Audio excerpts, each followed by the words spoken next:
and welcome back to LinkedIn Logs, the jobs podcast for the website cpluscomedy.com. Like I just said, it's a website. Go there. Happy Tuesday, everyone. Welcome back to whatever this show is.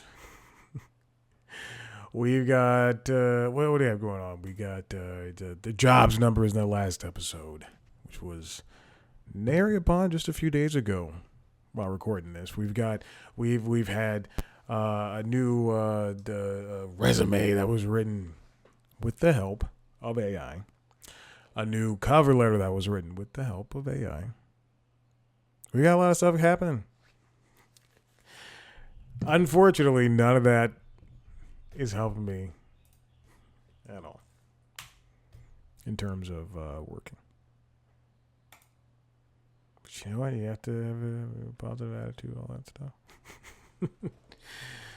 Listen to how confident I sounded about that. And look, I think about this every single day. I hate influencers, and I'm not a fan. Hate them, not a fan. Two things. However, I think about this all the time. If I was paid to work out, oh boy, my God, if I was an influencer, oh man, first of all, I wouldn't be one of the annoying ones. I'd be a cool, funny. I wouldn't do like some pre-planned TikTok video. Everything be off the cuff. None of this making faces. None of that junk. No, I would. That'd be a nice, fun one. As you can tell, if y'all know if you can, I don't have a lot to talk about today. This is a weekly show, so I got to keep doing it. I have to keep doing it.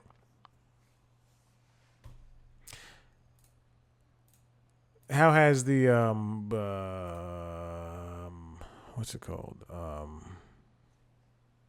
Resume been working out? It's only been a couple of days. Other than that, I would just say, not really. I changed all the relevant information inside of Indeed and LinkedIn. Even my mom gave me she was like, that's a good resume and a good cover letter. Good job. Because usually she has notes.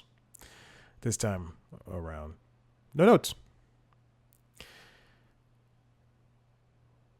Nothing's been happening. I've LinkedIn open, I got Indeed open. Nothing's going on with either one of them. Although I did, for Warner Brothers, I did apply to 3 jobs.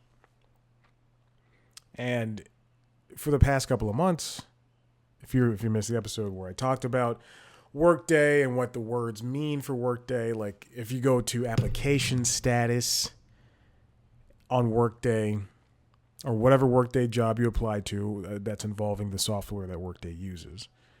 Like for instance, Warner Brothers, I believe Fox News and Disney, New York Times, they all use, and Cox and Scripps and iHeartRadio apparently.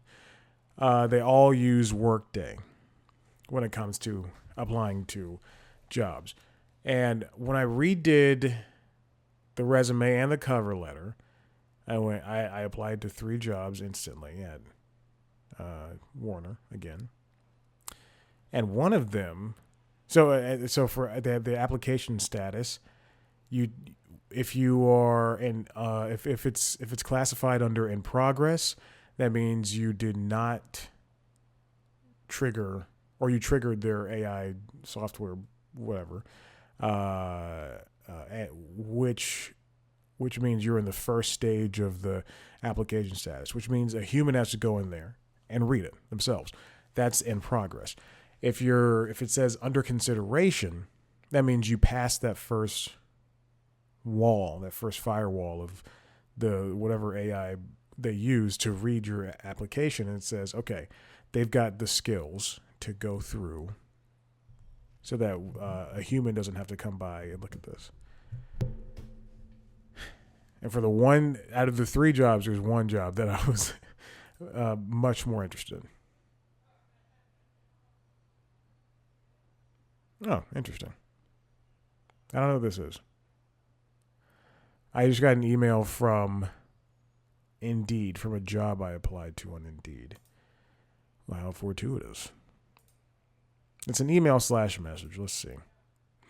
From the company Grammarly. I don't remember doing this. I'll tell you right now. Oh, it's an AI company. Yeah, I probably was just applying in a fervor of things. To a fervor of things. In a fervor, I was applying in fervor. We'll see about that. Any Hoosers. So now, the one job that I was truly much more interested in is the one that's not.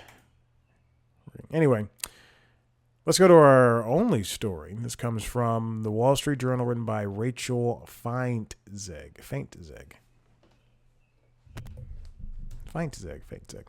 Less is more, the case for slow productivity at work. You know, when I do, I'll do this. No. I don't want to metaphorically take this person down. But I was doing Peloton this morning, as I typically do on Tuesdays, Thursdays, and Saturdays. I use the bike. Monday, Wednesday, Friday, I use the treadmill.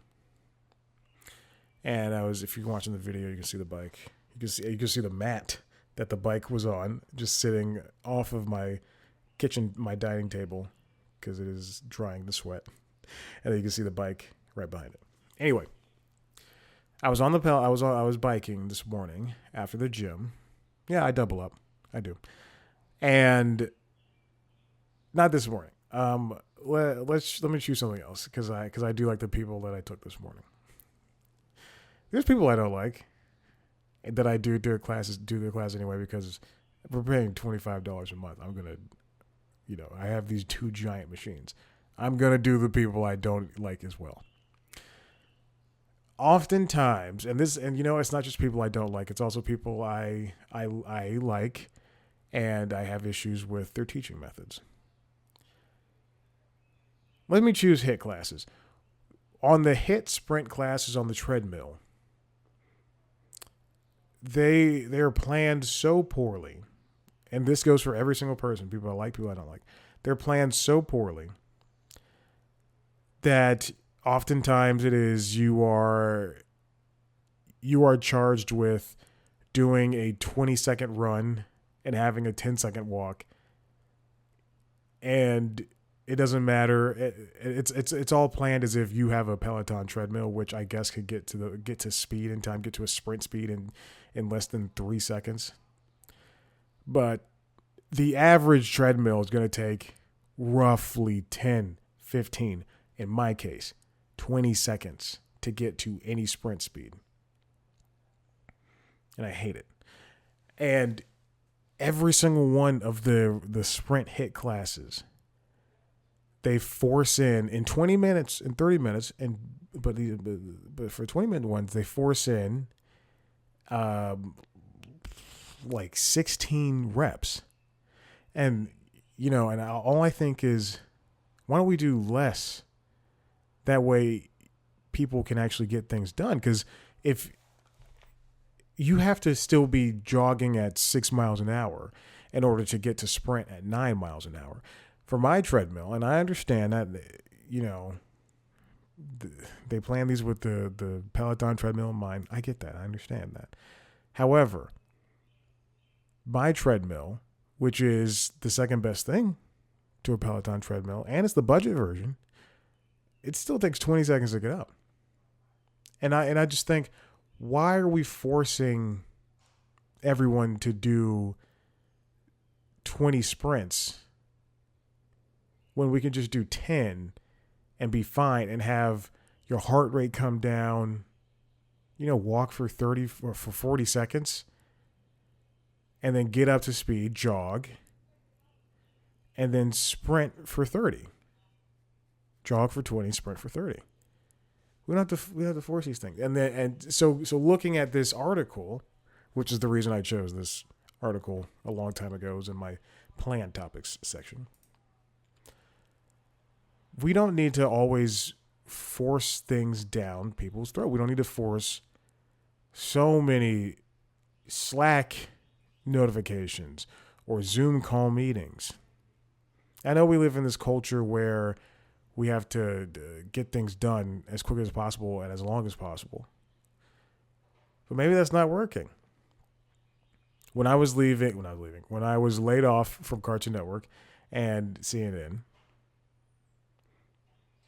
a lot of the conversation around people losing their jobs was the company wants to do more with less, or the same with less, but it was more with less.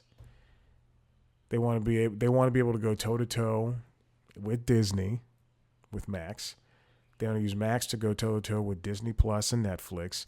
They want to be able to have much more reporting. Didn't say better. Much more reporting with CNN.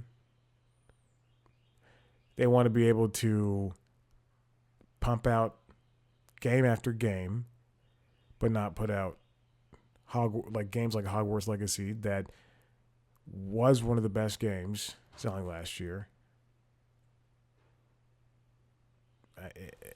They want to do all that, do this stuff. I'm about to get a cramp in my hamstring, and I can feel it coming on because I'm scratching my leg.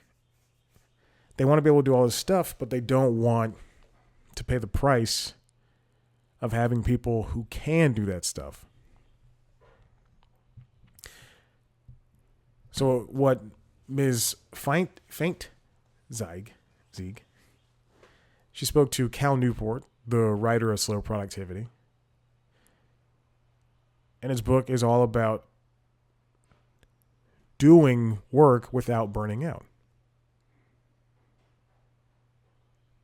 So she talked to this guy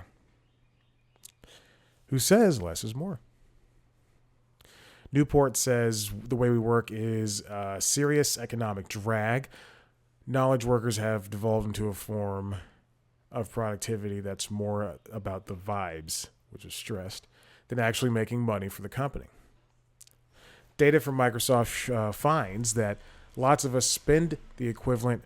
I'm sorry if you can hear things happening outside. The patio door is open, and I guess there's somebody out there banging away.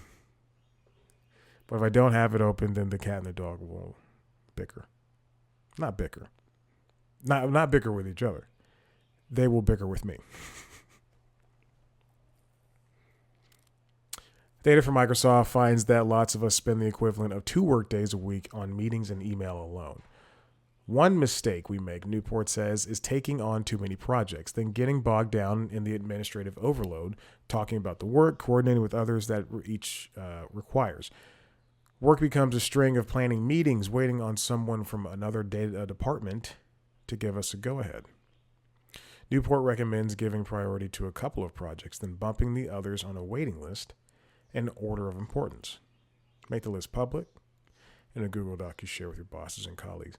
I think I love that idea. The one issue I believe people will have with that is, again, we live in this now society, and there will be bosses and organizations that have issues with, well, you're not working on 12 projects at once, and you say you can only do 6?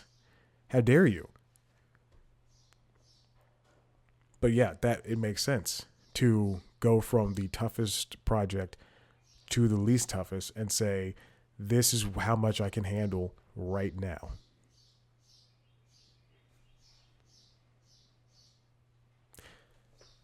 One of the next subjects is be the one to trust.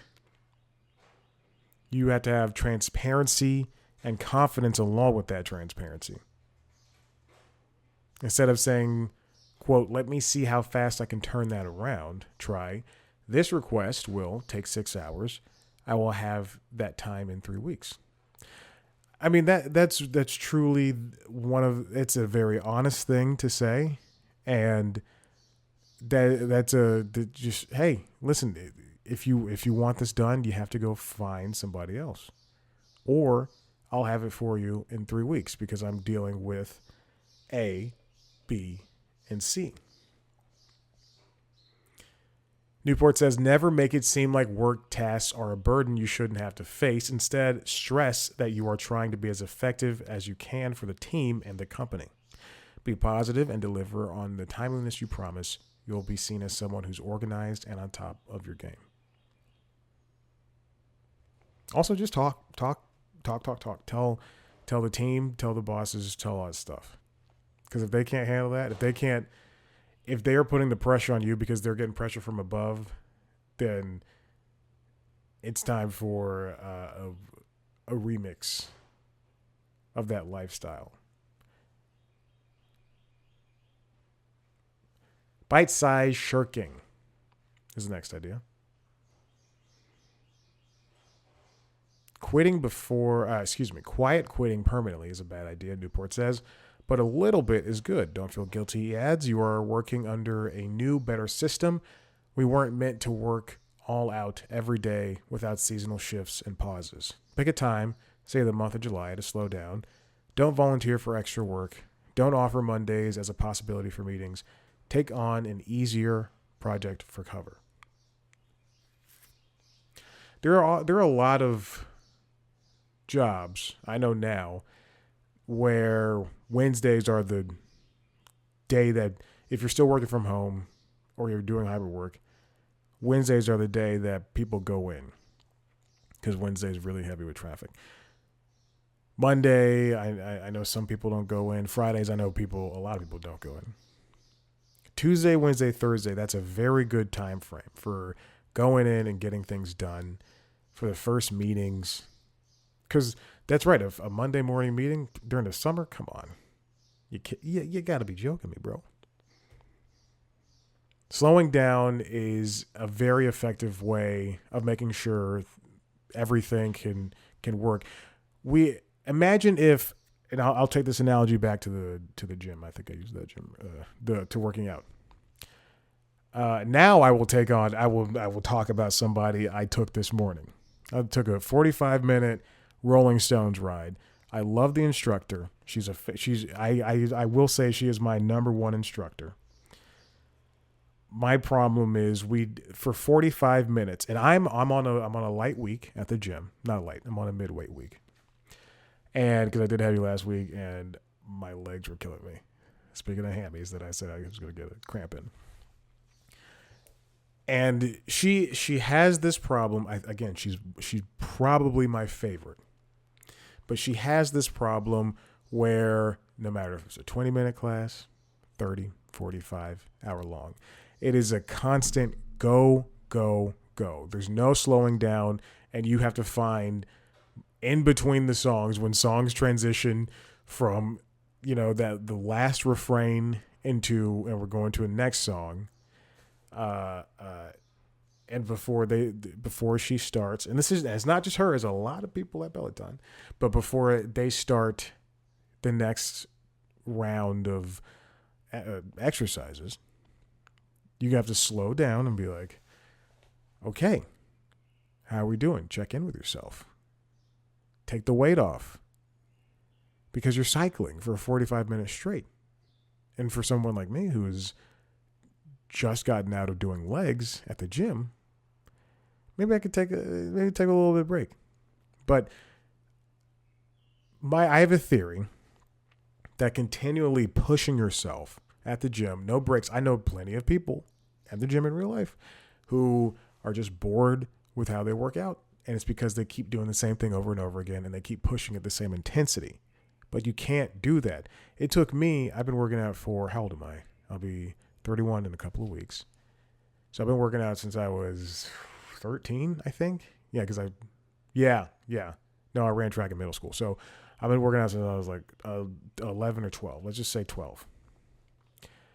And when you're younger, at least when I was younger, it was just the coaches would just be like, stretch at home and work as hard as you can in the gym, especially when we started playing football. So it's just work as hard as you can, There is no slowing down, and that's it.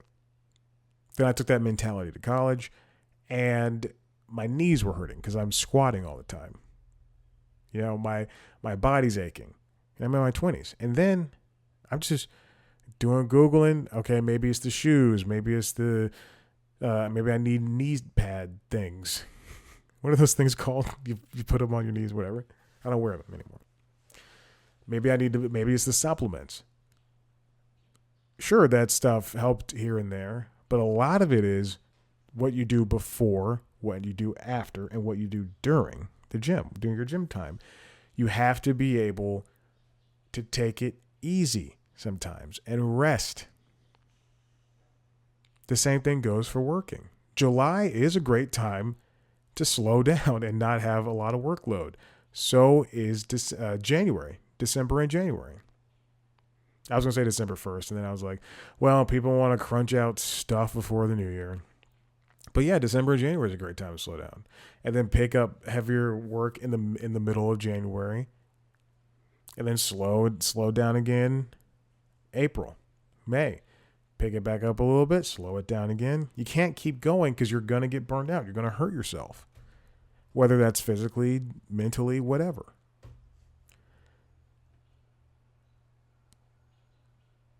Be good at your job, coming into your power is what they say, but you have to be good at your job. I think that, again, turns back to confidence. Not figure out what you do, but what you do there matters. How can you make it better?